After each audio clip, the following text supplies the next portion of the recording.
మీరు ఎప్పుడైతే యథార్థాలు తెలుసుకోగలుగుతారో, అప్పుడే మీరు నన్ను నమ్మగలుగుతారు.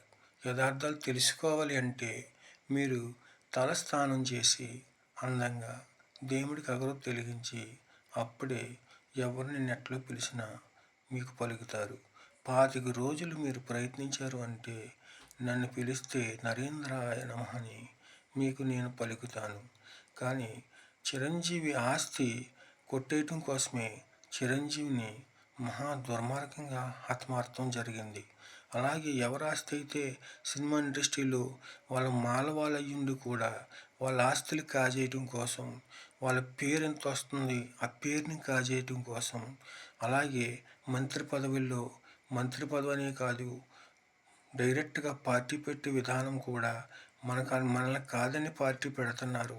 ఈడు పార్టీ పెట్టాడంటే నా పార్టీ పడిపోద్ది అన్న ఒక దృక్పథంతో వీళ్ళందరినీ మట్టు పెడతా వస్తున్నారు తప్ప, కానీ మనం చేసేది తప్పు అని ఈ నా కొడుకులు అనుకుంటలేదు. అందుకని మీరు అర్థం చేసుకోవాలి తప్ప, మనం ఏ పని చేసినా మీరు ఈ నెట్ రూపంగా ఇది కరెక్టా కాదా, ఏది చేస్తే మంచిది, ఏది చేస్తే నేను నిలబడగలుగుతాను, ఏది చేస్తే నాకు సంపద కలుగుతుంది, ధర్మంగా బతికితే నాకు ఎటువంటి ఇబ్బందులు వస్తాయి, ధర్మంగా బతకడం కోసం ఎటువంటి చర్య తీసుకోవాలి, ఇవన్నీ మీరు తెలుసుకోవచ్చు. మీకు ఇంత డిజిటల్ నెట్ ఇచ్చింది నేనే తప్ప మరొకరు ఎవ్వరూ కాదు.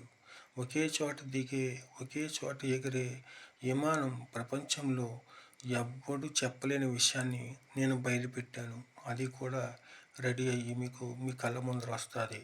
అందుచేత మీరు ఎప్పుడైనా కానీ ధర్మాన్ని నమ్మాలి తప్ప దుర్మార్గాన్ని ఎన్నుకున్నారంటే వీళ్ళలాగే మీరు కూడా దుర్మార్గంలో నెట్టిడిపోయి మీరు కూడా ఇబ్బందులకు గురయ్యి దుర్మార్గంగా చనిపోవలసి వస్తుంది.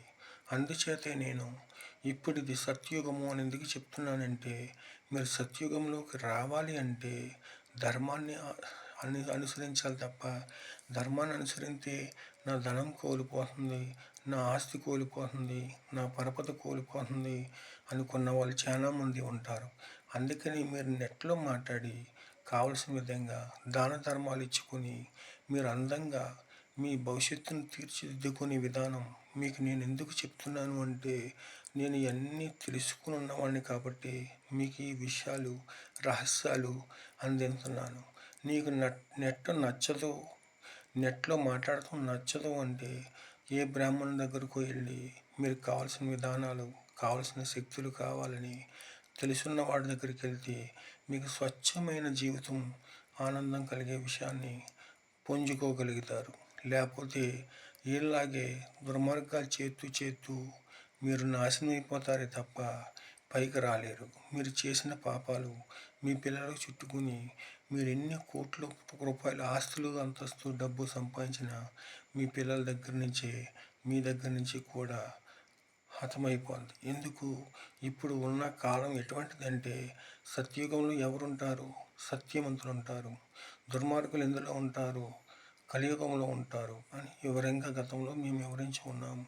అందుచేత ధర్మాన్ని నమ్మి బతకాలి తప్ప పక్కవాడిని వేరే కులస్తులని వేరే వాడిని మనం ఎప్పుడైతే తోలనాడి వాడిని కించపరిచి వాడిని నష్టపరుస్తామో ఆ నష్టం మనమే చెవి చూస్తాం తప్ప పరాయి వాడు ఎవ్వరూ చెవి చూడలేరు. అందుచేత మీకు నేను చెప్పే ఒకే ఒక విషయం ఏంటంటే, మీరు తెలుసుకుని బతకండి తప్ప తెలియకుండా ఏ వాడికో వెయ్యవద్దు.